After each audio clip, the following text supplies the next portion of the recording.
प्रणाम। मैं मनीष कुमार सिंह अधिवक्ता अपने इस कानूनी जागरण मंच चैनल में आप सबों का हार्दिक स्वागत करता हूं। आज के इस अंक में मैं section 156 sub clause 3 of the CrPC versus section 175 sub clause 3 of the BNSS अर्थात दंड प्रक्रिया संहिता की धारा 156 की उपधारा 3 बनाम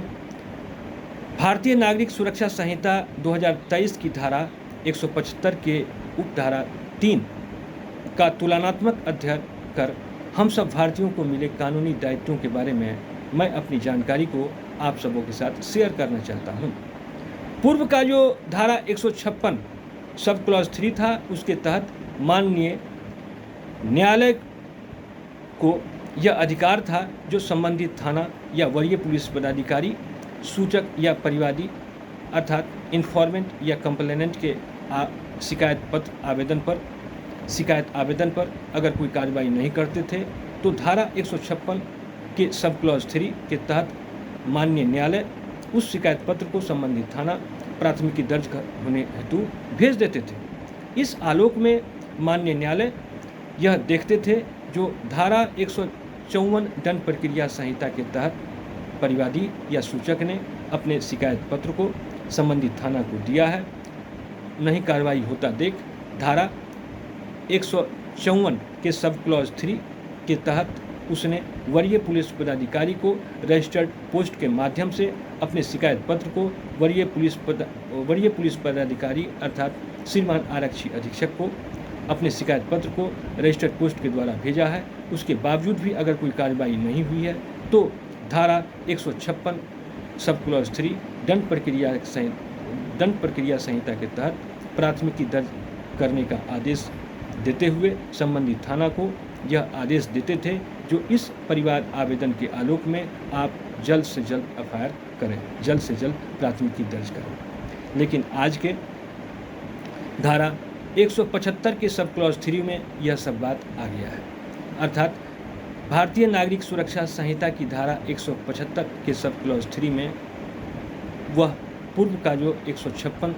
सब क्लॉज 3 के बाद है, यह आज के भारतीय नागरिक सुरक्षा संहिता की धारा 175 की उपधारा 3 में आ गया है। इस धारा के तहत माननीय न्यायालय यह देखेंगे जो भारतीय नागरिक सुरक्षा संहिता के तहत भारतीय नागरिक सुरक्षा संहिता की धारा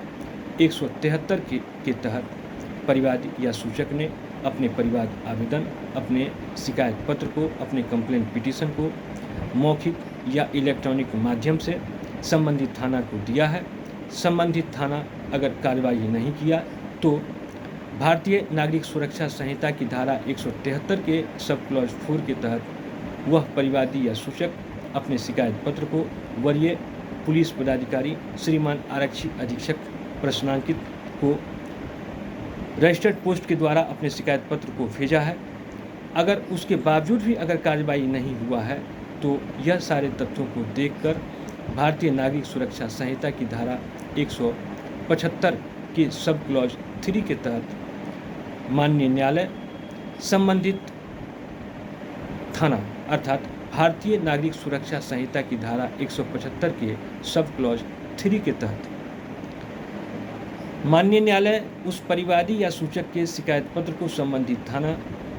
भेजेंगे प्राथमिकी दर्ज करने हेतु। इस तरह से हम लोगों ने देखा जो पूर्व में और अब कोई बड़ा बदलाव नहीं हुआ है, लेकिन एक छोटा सा बदलाव तो जरूर हुआ है। पहले इलेक्ट्रॉनिक माध्यम से अपने शिकायत पत्र को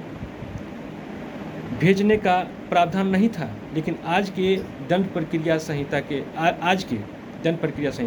के भारतीय नागरिक सुरक्षा संहिता की धारा 173 के तहत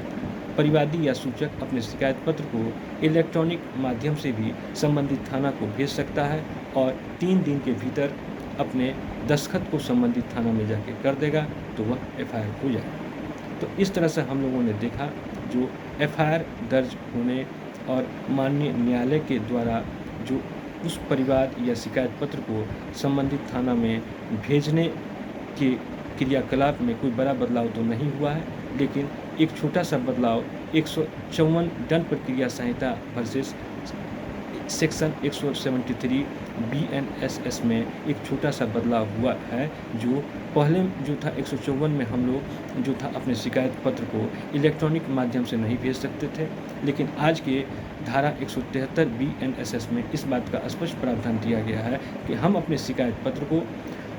अब इलेक्ट्रॉनिक माध्यम से भी संबंधित थाना को भेज सकते हैं और 3 दिन के भीतर अपने दस्तखत को कर सकते हैं। मैं अपनी जानकारी को यहीं विराम देता हूँ। नमस्कार।